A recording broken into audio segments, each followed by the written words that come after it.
If somebody had told me, 8 or 9 years ago where my shamanism was going to take me, and even that I had to go back and really look at, what I had been doing, what I was drawn by, um, the communication between this world and the spirit world, all of those things.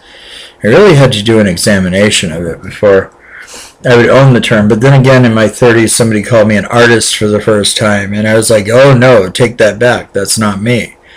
I was going by the conventional perception of what that is, and I think that in my life now, a few people that have been around me for very long would be hard pressed to say that artist is not a good description of me.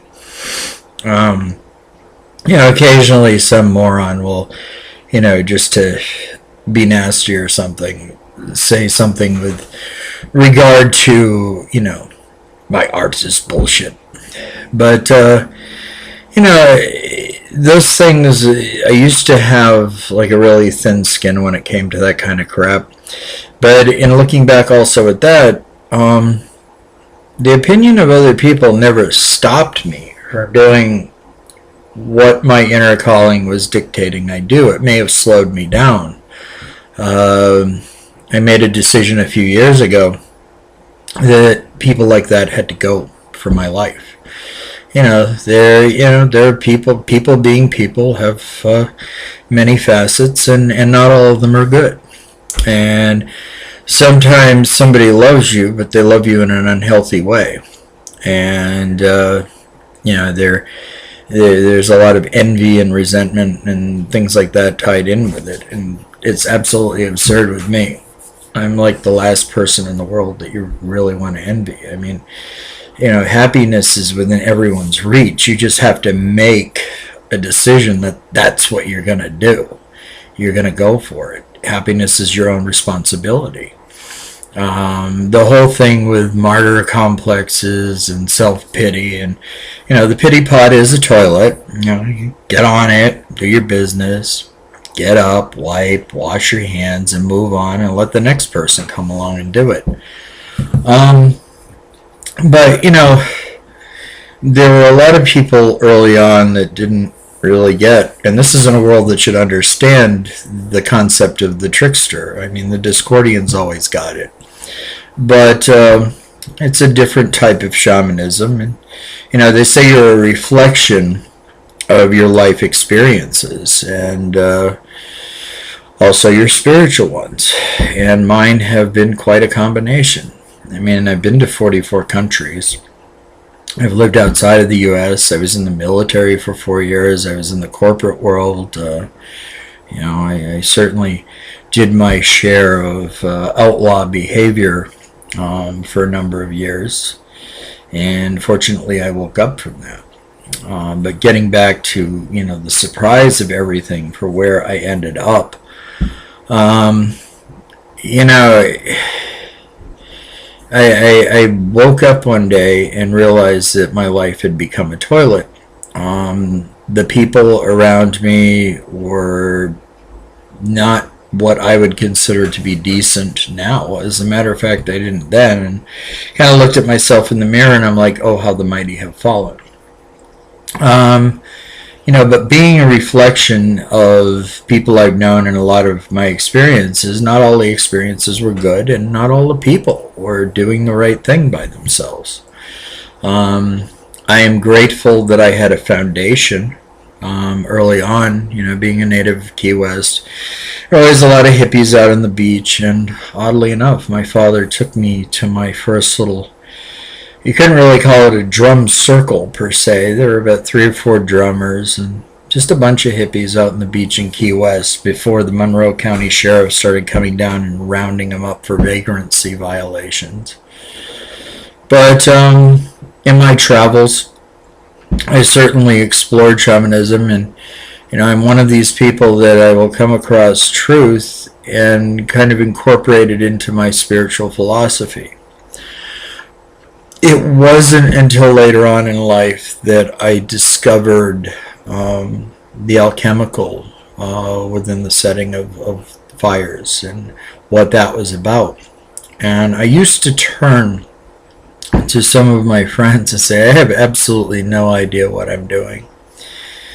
I guess the point is I let go and I let myself open for a lot of energy, which allowed me to understand things on a level that some do not. Part of that is about letting go. Certainly, a part of it is I'm constantly reminded these days, and she's right about it. You got to live in the moment. Appreciate and revere everything that happens to you. Is because a door opens and a lot of crap falls out on you. Doesn't make it bad if you learn from the experience and try to progress beyond the anguish, of that. But it doesn't mean that you remain dwelling in it. You get yourself out. With the fire, one of the chants that I do is you have hidden gifts, and I kind of start playing with that. But everybody does have hidden gifts. And one of the things in shamanism, as you progress in it, and I really don't like the term practicing shaman. You don't practice anything. Most of it's new discovery constantly. And you're building yourself up. The purpose is not to practice. The purpose is to embrace the path and allow it to embrace you. And as I always say, and I say this absolutely seriously, a good shaman neither walks in front of nor behind the tribe, but beside them. And everybody has the potential, upon opening themselves up, to reach the same point many of us do that have been, engaged for a long time. And some people get it even sooner. I mean, I've seen some pretty amazing things out there. Especially with some of the younger hippies in my life. I mean, it seems like they were spoon-fed it when they were in the womb. You do your best to heal, to help other people.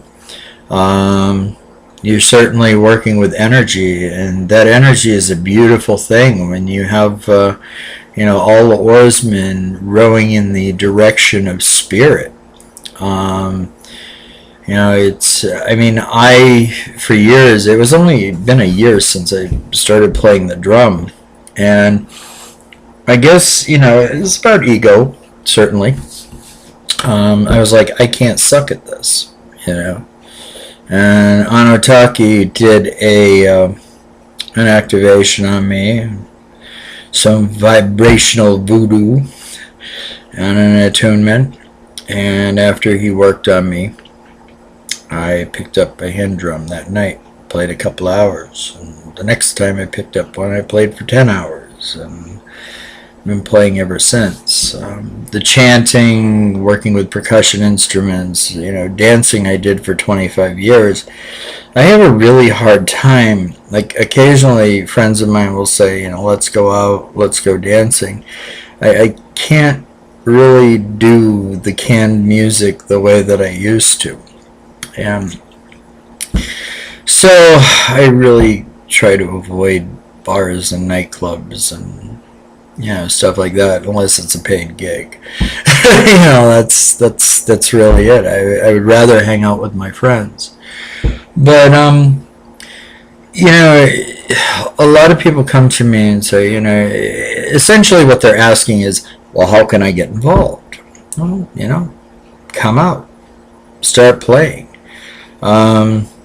Cello Joey Chang, years ago, handed me a Ghana bill for the first time. And, Tad was out there doing his beautiful dancing, and it was just me playing the bell and him going through the movements.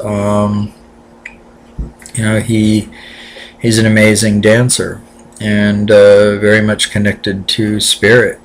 And that was just one of the most awesome things to me.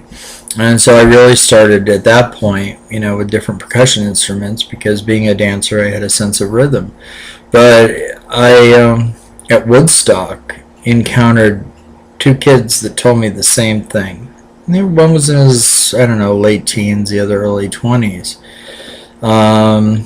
And one, I think he was 19, his name was Leo, and the 21-year-old was Max. And they both had started drumming, and they echoed the same thing to me. I've never been good at anything in my life but this. And they had just started. You don't know until you try it. And I guess, I don't have a lot of regrets in this life, but the fact that I waited so long to pick up the drum, yeah, there's a little bit of that, but you just move on and do the best you can with what you got. I've had, just some of the most wonderful fires with people, the co-creation that goes on, the mixing of things. I let the overtone or throat singing out one year, some blues singing another, bebop. It's like whatever you can do to enhance, channel, surf, work the energy, for the greater good. That's what it's about. And it's kind of like swimming, although I don't recommend this for people that don't have somebody to supervise and pull them out of the drink if they start to sink. But sometimes the best way for somebody to learn how to swim is to jump in where it's a little bit deeper than what they're used to. All I can tell people is this, I wake up first thing in the morning, I'm thinking about spirit. It's usually the last thought I have as I go to bed. It permeates my dreams. It's become my life, and there's nothing else that I can really do but pursue this. I've watched a lot of people in my life just overwhelmed by the misery of circumstance and, just constantly dwelling in, just how much life sucks. Well, yeah, it's painful, but you can overcome it. You definitely have the magic within you. We all have the tools within us. You just have to reach for them. And, a little bit of luck goes a long way with that too. But I want people to understand that, it's not about so much understanding as just doing. Get in there and move around. Do some O's around the fire. Start there. Pick up a drum. Do it when nobody's looking if you have to, or listening. Try to sing along to something. Try a little painting in the sand. And there are other things that, will open themselves up for you as you go along. But, if this is the path that calls you, then so be it. And don't let anybody that has a little more hair down there, so to speak, and, maybe it's a little grayer than the rest, tell you that you can't, or that you are not entitled. You reach for it, Spirit belongs to all of us. It's just, for some of us, it really is all that we can do. And it just so happens it's very compatible, my shamanism with my being an artist. As a matter of fact, they're complementary to each other. So anyway, this is Use the Fairy King. This is the end of this segment, but have a wonderful life.